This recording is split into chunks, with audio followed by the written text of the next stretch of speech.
And now I think it's time to talk about what I've really been waiting to talk about all day, and that's the All-Star Game roster. Now, below, you're going to be seeing tickers for the American League and National League starting lineups. I'm going to start with the American League. Salvi Perez, I think, was about as obvious as a choice as you can get for a catcher. Yeah. He's the best catcher in the American League. There's not even a close second. And I'm happy to see him doing well after coming back from Tommy John surgery. Won comeback player of the year in 2022. I know that was a shortened season, but that's not a small feat by any means necessary. And first base, we got Vladimir Guerrero Jr., who might be one of the leading vote getters out of all All-Star players too. He's awesome to watch. He definitely deserves that. He's been tremendous this year. He's one of two players that I think will be named that really has a shot at being the MVP in the American League. And I'll get to the other players shortly. But the other guys on this lineup, you got Marcus Semien, solid second baseman for Toronto. I knew that'd be a pretty good acquisition for them.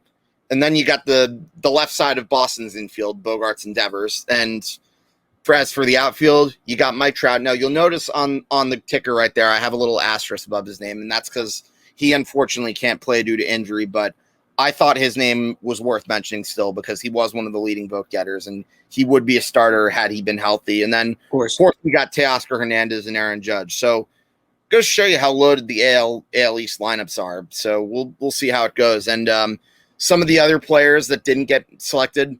Actually, no. Before I get to that, Shohei Ohtani was selected as the starting designated hitter. He's actually the first player to be selected as both DH and a pitcher in baseball history. That's so cool. That's the other guy who I think really has a legit shot at the MLB MVP. He's got 30-plus home runs right now. He hit a few bombs this weekend, too. He is extremely fun to watch. And I know I should probably be hating on him as a Yankee fan because of how he didn't want to pitch in, like, the big lights in the Bronx. But to see a guy who hits and pitches, like, that well on a consistent basis, that's a once-in-a-lifetime thing. I can't really fault that. And you know me. I just love watching good baseball. So I'm not going to get on Shohei Ohtani. I just wish he was more willing to come to the Bronx instead of being a masochist and join the other Southern California team in Los Angeles. Of course. Home run derby, people see him there. It's going to be fun.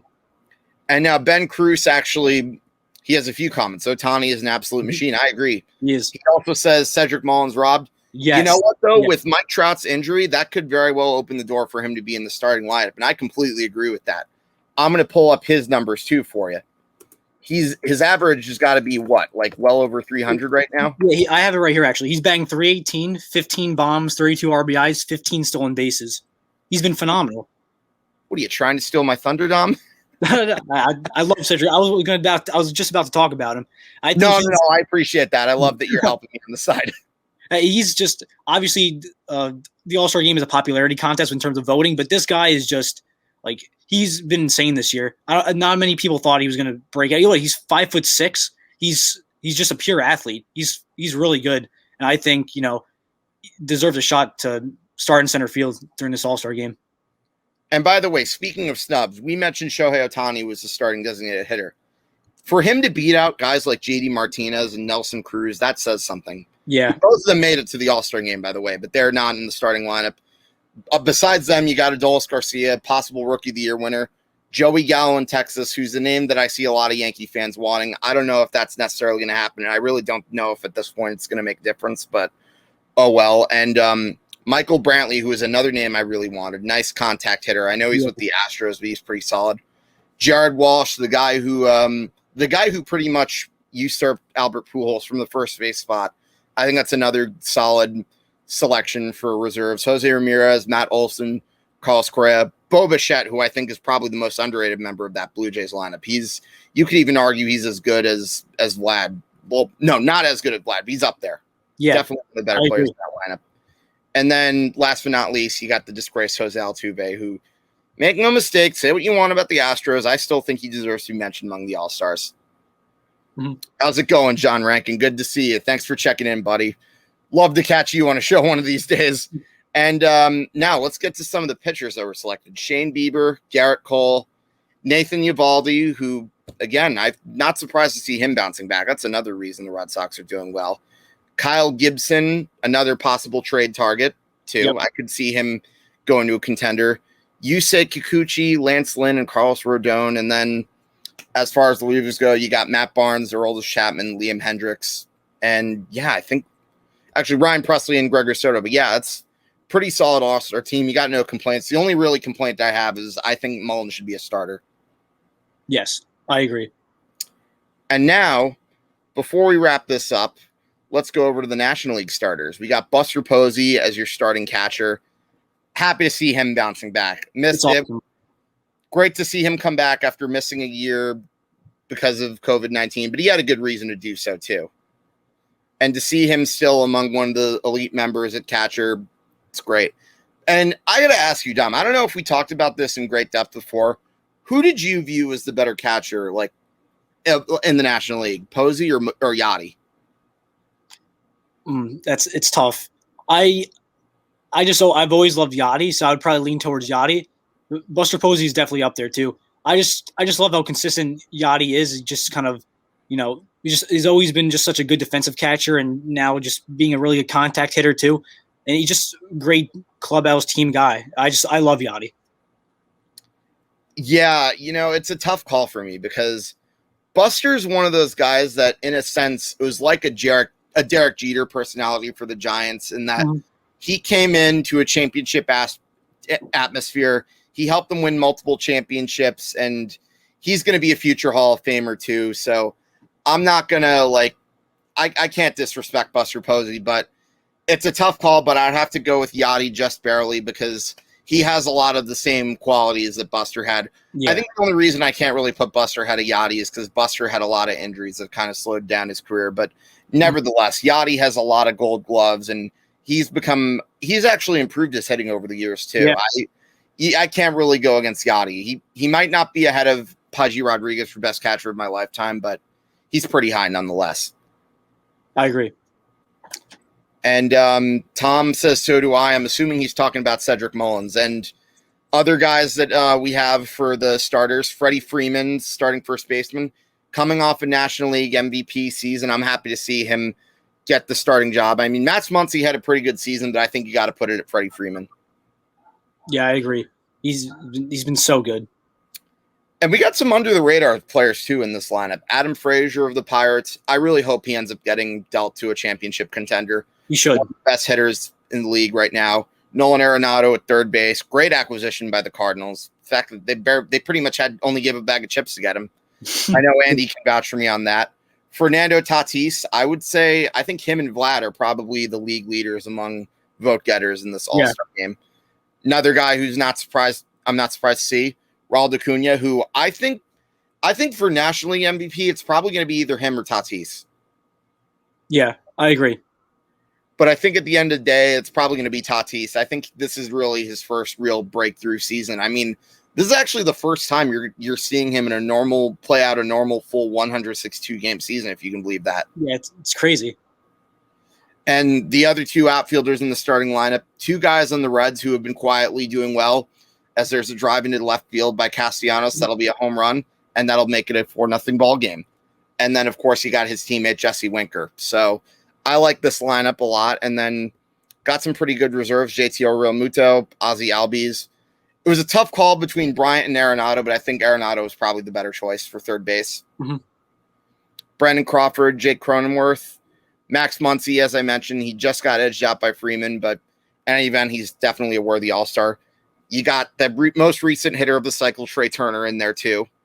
Mookie Betts, who I think he's definitely improved after kind of a slow start to the season. Kyle Schwarber, whose numbers definitely inflated after that epic series he had against the Mets, but in any event, he's still a big home run leader. Juan Soto, who I think is probably the best player on the Washington Nationals, is up there too. Great to see him. I 100% agree. And starting pitchers, here's a shocker, Jacob deGrom. Can't even say that with a straight face. And it's funny I should mention that because Tom says, what about Jake? For MVP, you know what? If Jacob deGrom, I said Acuna and Tatis. I would legitimately put Jacob deGrom as MVP candidate. And I don't say that about too many pitchers, but when you look up the numbers he's posted, that's pretty close to Bob Gibson's 1968 numbers. How can you not put him up there in that conversation? Video game numbers. He's been insane. And I see some comments in the peanut gallery. John Rankin and Tom having their little side conversations, and hope you guys both are doing well. And yeah, no, tight spot is an up and comer. You should be watching. Hey man, I would definitely love to check you guys out. Send me the link and I'll watch. And other starters who are doing well, Kevin Gausman, who unfortunately just lost his no-hitter, so there goes that wish. But nonetheless, I think he's the MVP for the San Francisco Giants at this point. I don't know if that's a stretch to say. No, he's been their best pitcher, and he's been insane. Like I said before, he just reinvented himself. He has a sub. What is it? He has a 1 point something ERA. He's been incredible. Yeah, 1.73. It's pretty high up there. Mm-hmm. Would be the ERA any other year. Trevor Rogers, Herman Marquez, we mentioned. Zach Wheeler's quietly having a good year for the Phillies too. I think that's another solid selection. I think, correct me if I'm wrong, he's had the better numbers than Nola. No, I know he didn't have the performance that Aaron Nola had at Citi Field, but still. Yeah, Nola's ERA is a little inflated now. I think it's like either like a little like slightly over 4 or slightly under 4, something like that. But yeah, Zach Wheeler's been not many people are talking about. He's been really good this year. It's crazy. Trevor Rogers, he's another guy too on the Marlins, like a rookie. He's been very good too. He definitely deserves his All-Star nomination. You know, I mentioned Taijuan Walker got snubbed for starting pitchers. Would you agree that Edwin Diaz kind of got snubbed too for the relief pitchers? Yeah, I would say so. He's been having a really good year too. Yeah, no, he's back to being like Seattle Mariners Edwin Diaz, no? Yeah. Let me look at his ERA too. What is it? It's like 2.84, and that's much improved for the years he's had previously. Absolutely. I don't know if I would necessarily say that the Mets won that trade, because what happens to Kelenic remains to be seen. But regardless, I still think he could have easily made it to the All-Star game. However, with that being said, it also tells you how really good this set of relief pitchers is, because the guys who did get in are Josh Hader, Craig Kimbrell, Mark Melancon, and Alex Reyes. And Alex Reyes is probably the one bright spot of the St. Louis Cardinals bullpens, because remember, I had Andy Hopper a couple weeks ago, or actually no, more than a couple weeks ago, probably back in like late May. We were talking about the Cardinals bullpen and how much it's given him nightmares, and really the only guy is Reyes, because that bullpen's walking guys left and right. Mm-hmm. So yeah, that's your All-Star game roster. I'm really excited to see how this game goes. And John Rankin, thanks again for checking in. Appreciate you, my guy. And before we go, Dom, is there anything else you have to say about like the All-Star game and the Yankees and pretty much anything in general? Like I said before, like I'm excited to see Shohei Ohtani in the home run derby. That's going to be fun. I always look forward to that every year. But like kind of like we were talking about before, I don't know what the Yankees are going to do, but at this point, I'm just going to trust Cashman and hopefully he does something right, and this team just turns it around. That's all I could say for now. Yeah, I pretty much agree with you right there. And once again, I'd like to thank you all for tuning in. You have watched another episode of Hitting for the Cycle. And if you want to find us, please be sure to give us a follow on all our forms of social media, Facebook, Twitter, Instagram, and of course, please do not forget to subscribe to our YouTube channel at Review and Preview Sports. You have watched another episode of Hitting for the Cycle. Next week, we will be back in our normal time slot, Thursday at 7. But until that day comes, I'm Hank Dichter, signing off. So long, everybody.